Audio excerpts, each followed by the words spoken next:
Muy buenas, bienvenidas y bienvenidos a Normaland. Obras tan icónicas como 1984 de George Orwell o Un mundo feliz de Aldous Huxley parten de una premisa aterradora: el control total, el dominio absoluto de las masas a través de la ignorancia y la sumisión. Es una realidad que también está presente en el cómic que hoy nos ocupa, Aprendiz de Cuervo. Y es un escenario que en la actualidad está ganando más verosimilitud y probabilidad que nunca, dada la adicción que estamos desarrollando a las pantallitas y al scroll. Bienvenidos a Normaland, el podcast de la redacción de Norma Editorial.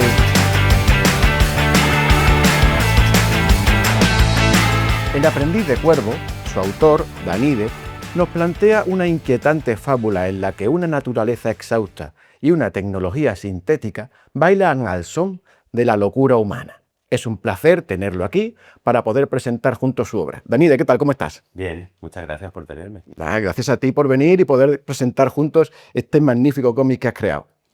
Gracias. Te acompaña a tu derecha el editor de la obra y responsable de la producción propia, director editorial de Norma, Luis Martínez. ¿Cómo estás, Luis? ¿Qué tal, José? Y no podría faltar en esta mesa, no se hace nada si no está él, el guionista de Normaland, Uriol Figuera. ¿Cómo estás, compañero? Yo bien, aquí fichando. Estupendo. Pues nada, vamos a comenzar y lo hacemos siempre apelando al editor, digamos a la autoridad pertinente, para que nos presente la obra y por eso, Luis, te pido, ¿qué podrías contarnos de este Aprendiz de Cuervo de Danide?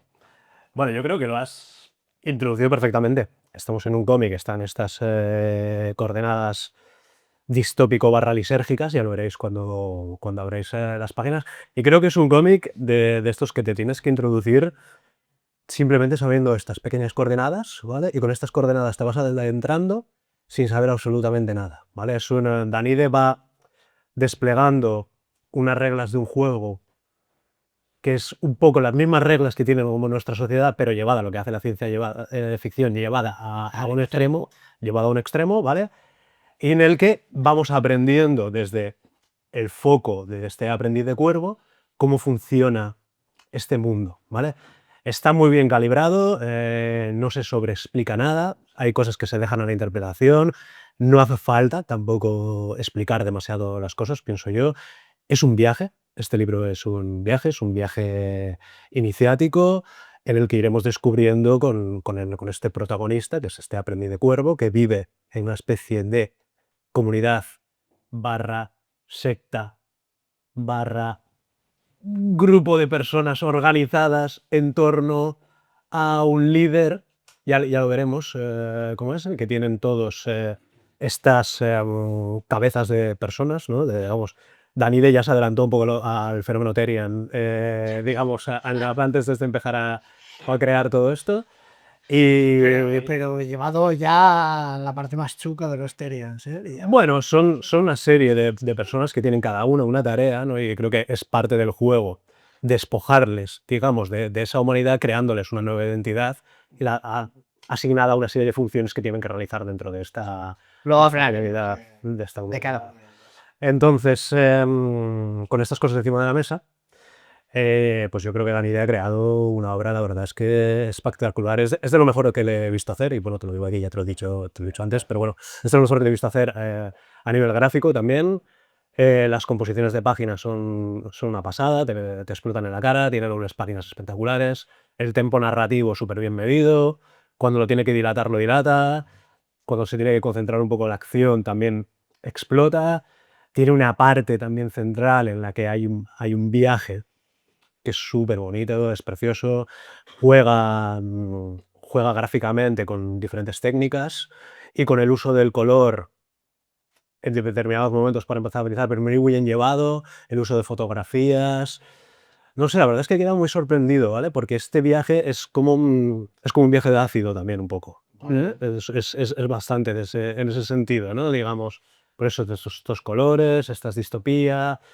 No sé, es muy estimulante. Es muy estimulante para la vista y es muy estimulante para el intelecto. Yo creo que es bastante redonda. Me encanta cómo empieza, me encanta cómo termina. Es un buen viaje, como las pelis de David Lynch. Cada uno puede llegar a una capa mayor o menor según su percepción o entendimiento de la realidad. Y es muy disfrutable, súper disfrutable. Enhorabuena, yo creo que has hecho aquí un do de pecho que 300 y pico páginas, además que te has currado, que vamos, Además, relativamente rápido, relativamente rápido. Como podéis ver, la obra merece muchísimo la pena por todo lo que ha comentado Luis, que yo secundo totalmente. Él tiene esa calidad oral para poderlo explicar de una manera, pues como la autoridad de editor que es. Pero Denide, antes de profundizar un poquito más en el contenido, si no estamos equivocados, podemos decir que esta es tu primera obra en solitario de largo aliento, ¿no? ¿Qué te animó a dar ese paso? ¿En qué momento dijiste, oye, me voy a tirar a la piscina y voy a hacer una cosita con cara y ojos y de esta extensión? No podía no hacerlo, me lo estaba haciendo encima. O sea, tenías ya la idea, ¿no? Y ya... Llegará frito. Sí, fue como Te estabas ya dibujando. me estaba dibujando encima. Claro, fue creciendo esta historia, empecé como a escribir, a hacer bocetos y además sabía que tenía que hacerlo solo porque era un viaje, ¿no? Y era un viaje que me llevaba a un lugar que yo no sabía cuál era, entonces no podía integrar a nadie más en el equipo, ¿no? De buscar un guionista o alguien que me ayudase con lo que sea. Así que era, vale, tengo que hacerlo solo, no sé muy bien a dónde voy, pero tengo que hacerlo. Y además sabía que quería un tempo narrativo concreto, con lo cual eso me iba a llevar a hacer muchas páginas. No tanto a explicar muchas cosas, pero a explicarlas de una manera pues, muy gráfica, con muchas páginas. Y por suerte pues encontré a locos por el camino que pudieron... Que te secundaron. de acuerdo en seguirme. Cuando dices que te iniciaste sin saber a dónde iba, ¿es porque empezaste a crear Aprendiz de Cuervo sin tener claro aún el final? ¿O es simplemente una manera de hablar? No tenía claro el final ni el principio. Vale. O sea, sí. Entonces, la idea de dónde nació, o sea, La idea ¿dónde te a ver, digamos que a veces cuesta saber cuándo, ¿no? La primera idea primigenia, pero yo diría que empezó ya hace años paseando por un bosque al que acudo muchas veces y paseando por ese bosque ya me venían como imágenes y me venían, bueno, sí, me empecé a autosugestionar con eso. Y con paseos, venía mucho en soledad, sí, curiosamente, paseos con bici, solo, era como un virus mental, no podía dejar de pensar. Hablas de paseos, hablas de soledad, hablas de bosque, eso está todo muy presente Claro, en el cómic. Claro. ¿Podemos entender que su protagonista, este cuervo, tiene algo de ti? Todos tienen algo de mí, o sea, no hay manera de hacer no hay manera de hacer ficción sin contar la realidad, y no hay manera de explicar algo sin que sea algo trabajo continuo, es que no existe, no hay manera. ¿Y por qué un cuervo y por qué un aprendiz en lugar de otro animal o un maestro? Pues tampoco te sabría dar una respuesta ni, no sé, fehaciente o eso es más un tema de sensaciones. Yo sé que el cuervo, por la connotación que tiene, porque pues sí que los vemos en los bosques, en el bosque donde yo acudo está, por ejemplo, y tiene un aspecto, bueno, el cómic juega con esto, ¿no? Con de alguna manera la fama que tiene cada animal. Y el cuervo, en este caso, que tenía un cometido bastante especial en esta historia, le iba bien. Y luego, también hay cosas que una vez las haces, luego piensas, de esto era de ironía, ¿no? Pero seguro que nos pasa a todos en el día a día. Y esto es un poco gracioso, ¿no? Bueno, hablándolo con amigos, fue como, hostia, esto viene en parte de la infancia, no sé si me acordáis, porque sois, bueno, más o menos de la misma generación. ¿Os acordáis del Rockefeller, del muñeco de... ¿El de José Luis Moreno? Hombre. Yo no me tenía por ahí. Porque yo me acuerdo que mi primo tenía un muñeco en casa y yo estaba fascinado con esa. Totalmente subconsciente. El virus que germinaba en tu cerebro se apoderó de ese pequeño Es recuerdo. que el subconsciente ha jugado mucho. Es maravilloso que venga de Rockefeller, es fantástico. En parte sí. También hay un personaje con un gorro como el de Rockefeller. De hecho, sí. allí, que también tiene más complicado. O sea, vamos. Ese gorro sí que viene de algo concreto. Ahí sí que tengo una respuesta más concreta. Pero sí que hay mucho de subconsciente. Pues ya Lo que yo quería. no nos dejes con la curiosidad, ese personaje, que es un personaje también muy importante, el que tiene el gorro, ¿a qué se debe que tenga Bueno, ese sombrero? Hombre Dios, tiene un sombrero que yo lo vi en un viaje de manera muy random en Bélgica. Vi una serie de señores así mayores, además con barba, cerca del ayuntamiento, cerca de ahí. Y estaban haciendo algo, no sé qué era, y no quiero saberlo, prefiero no saberlo. Iban con estas chisteras como con hojitas por detrás, sí. Y fue como una imagen de, "Buah, ya tengo el diseño". Ya tengo ya. Ya te voy. Hombre Dios, que es un personaje muy importante en la obra porque Aprendiz de Cuervo es un cómic lisérgico que plantea una visión muy panteísta, donde este hombre Dios pues tiene este poderío, este casamiento con la naturaleza. Tú, a la hora de plantearlo así, ¿perseguías cierta crítica de todo lo que nos está rodeando y nos ha rodeado durante las últimas décadas? Sí, el cómic va un poco sobre la alienación. Mm. No he hecho nada nuevo en ese sentido, como decíais. O sea, de 1984 o Mundo Feliz de Huxley, ya esto ya es como un género en sí mismo, ¿no? Pero sí, o sea, incluso me salió sin querer, de alguna manera. Sí. Es que va en parte sobre la alienación, sobre el cuerpo es muy importante como, o sea, como tema en el libro, el cuerpo también es central. Claro, y hablando del cuerpo, ¿no? Estos híbridos entre animales y personas que tanta importancia y tanta relevancia tienen dentro de Aprendiz de Cuervo, nos anima a pensar que a ti el terror biológico te puede gustar o te puede ayudar a contar lo que quieres expresar. ¿Es así? Sí, sí, y otra vez no sé muy bien por qué, digamos, pero sí que me fascina. Y es un tema que sí que es muy fascinante. El transhumanismo cada vez va a estar más presente y me parece también una cosa muy loca y muy siniestra. Y también un poco es la manera de cómo nos relacionamos con la naturaleza, con lo natural, y cómo la tecnología siempre está ahí. Y un poco la metáfora visual que he usado para es que cada vez más, ¿no? Nuestra relación con lo natural es a través de lo tecnológico. Y bueno, allí Werner Herzog dice, ¿no? Que somos una especie, somos más o menos animales, pero que ya lo vivimos en el mundo natural, ya no lo entendemos, estamos fuera, o en parte estamos fuera, pero es que con el tema tecnológico estamos fuerísima, ¿no? Entonces, quería como reflexionar sobre eso también, sobre nuestra relación con la tecnología y sobre la relación de la tecnología con la naturaleza. Claro. Está un poco techuo también en estos Sí, momentos. Hay algunos tintes de techuo Sí. por ahí.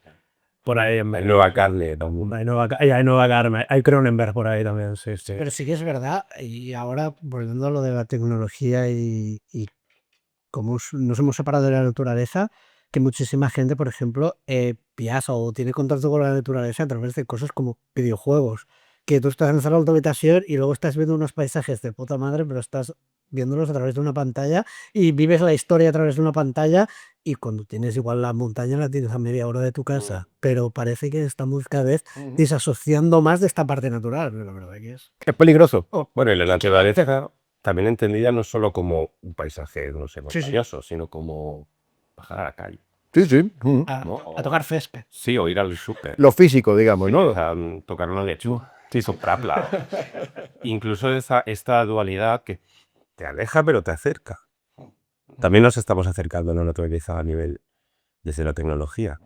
Sí, incluso la interacción directa que puede tener un animal con otro animal, que a día de hoy ya prácticamente es todo a través de una pantalla. O sea, Hemos hablado de 1984, hemos hablado de Un Mundo Feliz, pero Aprendiz de Cuervo nos recuerda a muchas otras obras, como por ejemplo La carretera, de Cormac McCarthy, nos recuerda también al Mito de la caverna, nos recuerda a La isla del Doctor Moreau. Tú comentabas antes que no contabas nada nuevo, pero yo creo que la manera de contarlo sí que es bastante original.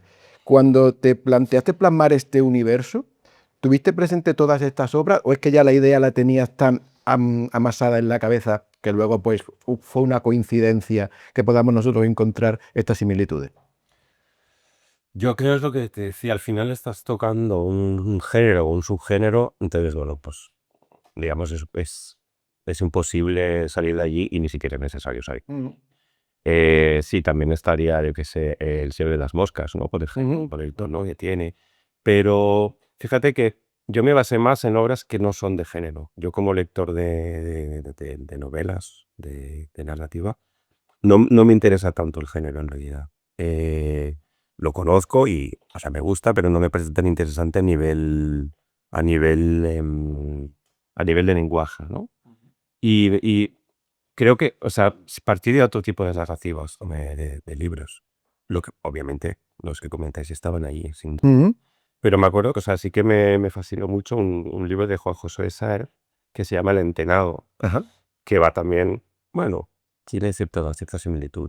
Es un europeo que llega a América cuando estaban descubriendo el continente y su relación con un grupo de personas que viven en la jungla, en la selva. Y a nivel de lenguaje y de imágenes es muy potente, es muy interesante. Y no sé, luego con Soseki, por ejemplo, el minero, por ejemplo. Es solo un viaje de un chaval que va a trabajar la mina, pensándose que tiene futuro haciendo eso. Y bueno, pues como obviamente todo sale medio mal. Este tipo de narraciones me interesaban más, que de alguna manera supongo que están ahí. Una manera de como supurar o de ver un poquito de aroma a eso. Hablando de narraciones, no os perdáis la narración gráfica de Aprendiz de Cuervo y te quería preguntar, Luis, porque tiene muchísimo más peso que la textual. Hay que mencionar que Aprendiz de Cuervo tiene no es que tenga poco texto, pero sin duda la parte artística, la parte gráfica adquiere mucha mayor relevancia.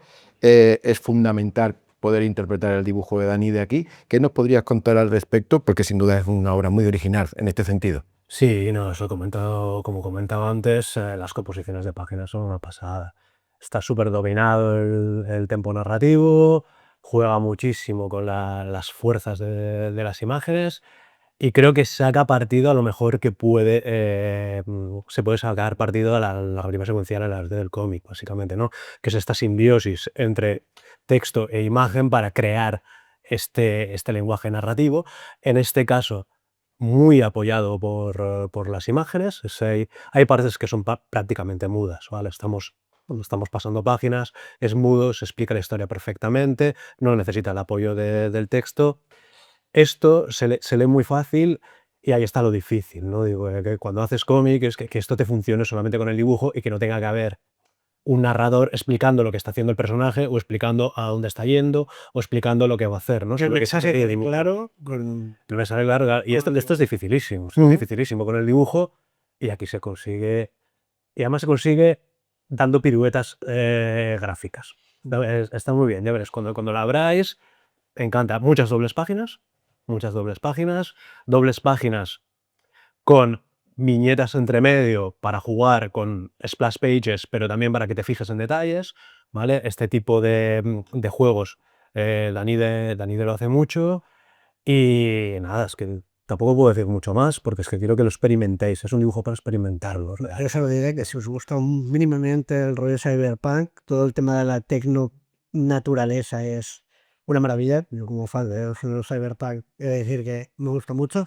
Eso y los efectos de glitch que hay en medio de toda la historia, que además tienen un sentido un poco más onírico que me parece la hostia. O sea, lo de Gracias. Sí.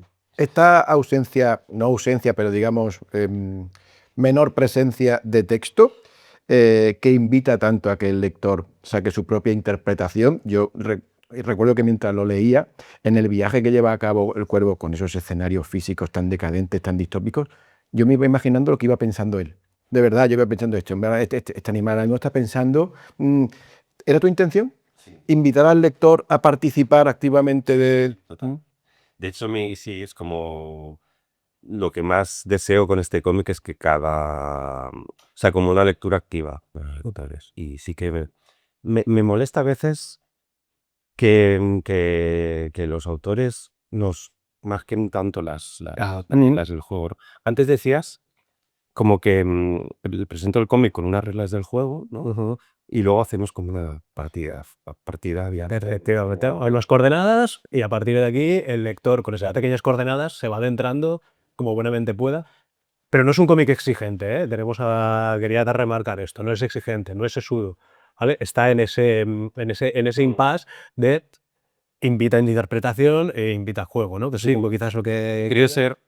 Me quería ser un poco radical en eso, en plan, yo os voy a presentar unas reglas, pero no vamos a saberlas todas. Así que la partida la va a jugar el personaje, pero también tú tienes que pensar y llegar a conclusiones. Y incluso yo hay cosas que no sé.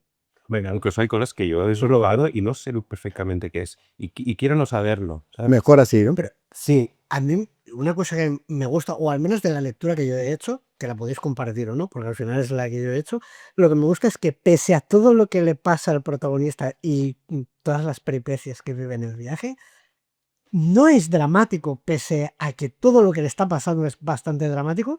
La actitud que tiene sin hablar, o sea, simplemente por al menos el cómo yo lo siento, el cómo lo veo dibujado, es como que va tirando para adelante, le va pasando de todo, pero tiene esa resiliencia y tiene esos santos yo creo que la gracia, de tirar para adelante. la gracia está en que no lo sabemos porque no hay un monólogo interior que nos lo describa. Claro. Entonces, de esa manera, ahí yo creo que has sido muy listo con eso, porque no se sobreexplica y tú has podido sacar esa conclusión, pero otra persona ha ahí está, otra ahí está. totalmente diferente. Hay una frase, no, mira, no me acuerdo si es de Hombre Dios o de Cien Fantasma, no, Fantasma creo que es, que dice adelgazar el lenguaje para evitar lo sublime. Poco es eso, o sea, estos personajes que viven en el bosque, les pasa como también nos pasa un poco, le pasa un poco en esta sociedad, que, claro, si tú tienes menos recursos lingüísticos, tienes menos recursos mentales. Entonces, puedes pensar menos, ¿no? También. Y bueno, y el lenguaje como cárcel, entre comillas, una cárcel muy amplia, pero una cárcel, también podría ser el poblado donde ellos viven. Muy Dickenseniano todo. Sí. O sea, me refiero que hay muchas lecturas. También puedo conocer la aventura del tema de los videojuegos o de la realidad distorsionada. O sea, he querido como vaciar. O sea, sí, yo planteo, ¿no? Os enseño unas puertas, las abro, pero vosotros las pensáis si queréis o no. Y hay muchas puertas, espero que encontréis muchas puertas y crucéis las que... También es un cómic que está pensado para relecturas. Si a mí me apetece, pero es un cómic que se lee bastante rápido. Si vas a tiro, se lee bastante rápido. Y te da pie a, pues voy a volverlo a leer, ni se puede leer las imágenes. Y de hecho, Mi idea era que se leyesen las imágenes. Y yo creo que en una segunda lectura seguramente sacas otras conclusiones y seguramente depende cómo estés tú en ese momento, precisamente por todo el trayecto que... A mí me encantaría, por ejemplo, de aquí a un tiempo, poder hacer como una mesa redonda con una serie de lectores y que me explicasen lo que ellos han vivido. Lo que han vivido, todo es Bueno, esto es como el otro día leía que había un pintor que se llamaba Beksiński que también tenía unas obras como bastante chungas. A mí me flipa el tipo de arte que hacía, pero era muy interpretativo. Y él decía que él no quería poner títulos a las obras, nunca puso títulos a las obras porque creía que condicionaba la visión de la persona que estaba observando el cuadro. Y por eso él decía, yo pinto y cada uno aquí que interprete lo que quiera, y me parece un poco la misma línea esto y me parece maravilloso. Bueno, es una de las referencias. Pues, como podéis ver, estamos ahondando en la obra sin hacer mucho spoiler, porque lo hemos pretendido desde el primer momento, pero toca tocar ciertos aspectos más concretos que nos han llamado mucho la atención, y uno de ellos es que Cuervo se dedica a visitar muertos y extraerles una parte importante de su cuerpo, y luego también en este escenario de opresión donde vive, donde está sometido, existe un ejercicio que no acaba nunca bien, de crear como una especie de raza pura, de especie autóctona. Este tipo de situaciones que incluyes, ¿perseguían siempre el mismo objetivo o tú, digamos, te conducía a generar esta confusión en el lector? Son imágenes, algunas de ellas poéticas, pero que a la vez hacen que la trama se siga desarrollando o vaya hacia algún lado. Muchos son puntos de fuga, ¿eh? Hay muchas muchas cuestiones que yo las creé para crear como bifurcaciones en el camino. Bueno, lo de la raza pura yo lo dejaría más en que quieren como que hayan más habitantes muertos, tanto en tema de pureza, pero y eso sí que es una reflexión también sobre el cuerpo y sobre o sea,